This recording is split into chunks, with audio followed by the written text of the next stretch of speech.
Jake Long vs Danny Phantom is the next death battle of Season 7. Yeah, welcome to my first death battle prediction. I watched both Jake Long and Danny Phantom, so yeah, I will do this one. Honestly, I'm supposed to do it on Korin's YouTube channel, but kinda miss it. Oh, by the way, some calcs you can find are from Korin's prediction of Jake Long vs Danny Phantom only. Yeah, calculated by Frisk. So if you don't know where I found it, just check that. Just check in Korin's prediction of Jake Long vs Danny Phantom. Yeah. Okay, so what do I think about this battle? Honestly, at first I think this is Storm, but when I look closer, it is much closer than I thought it was. But who do I think will win? I think Danny Phantom will win. But it's not a Storm, it's actually closer than you think it is. Now, let me just go over all of the stats and advantages. And starting from Jake first, because yeah, even though I think Danny wins, I just think that I should go over all of Jake's advantages before I alienate some people. I guess I would. First off, Jake is a more skilled and experienced fighter. Jake is being trained by his grandfather for 2 years already, and his grandfather is an expert of martial arts and has been transforming to his dragons for years already. But Danny, on the other hand, has received no training at all besides his ice abilities. Next thing is, Jake is actually much faster than Danny. Danny is calculated to be 3 times the speed of light, but Jake, on the other hand, is calculated to be 5 times the speed of light, which is enough for Jake to have a chance to speed blitz Danny. Another advantage I give it for Jake is the fact that Jake, in his human form, will beat Danny in his human form. Jake, yeah, Danny relies on his transformation more than Jake. And Jake has proved himself he can beat magical creatures without using his strength transformation, but Danny needs one. So yeah, there's that.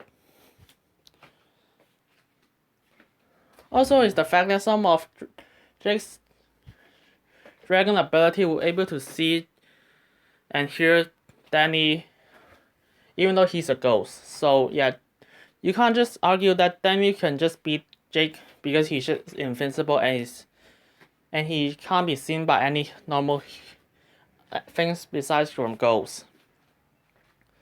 Those are all the advantages for Jake, however. Now I just go over all of Danny's advantages and I just tell you why I think Danny wins. Okay, well Jake is multi-continent level, and you've seen it, and you can see the calc in Korin's prediction. Yeah, there's a calc. But Danny, on the other hand, his goes well.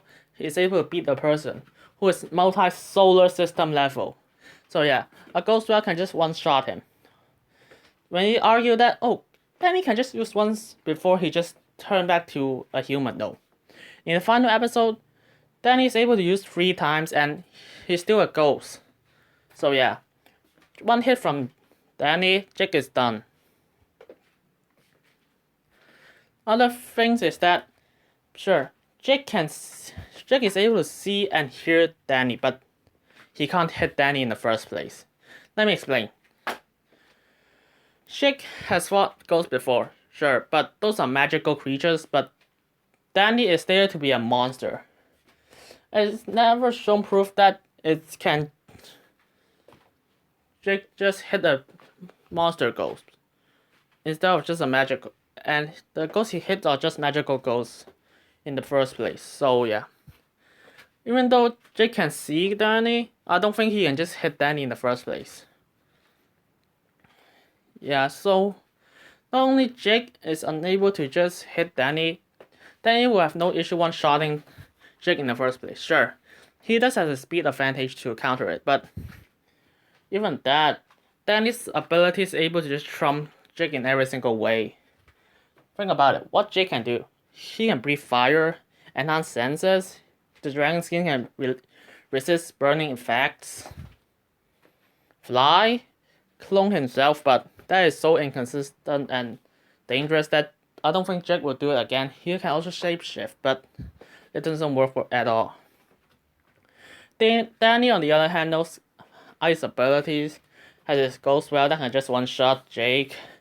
His ghost ability to just turn invisible, or can just bypass Jake and just pass through Jake on his own.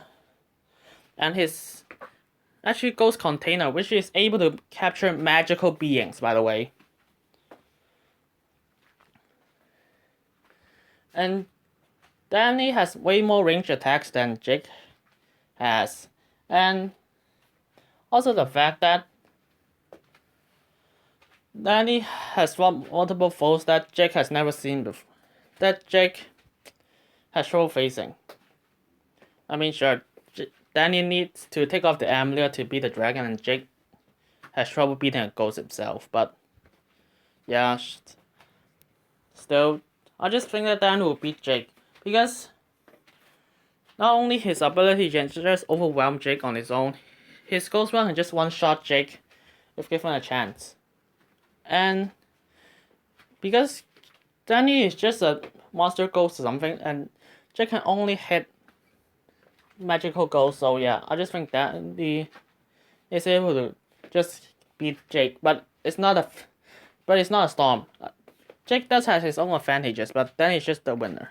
I mean, sure, Jake has his speed to just get around Danny, but doesn't change the fact that Danny's abilities is just too much for Jake.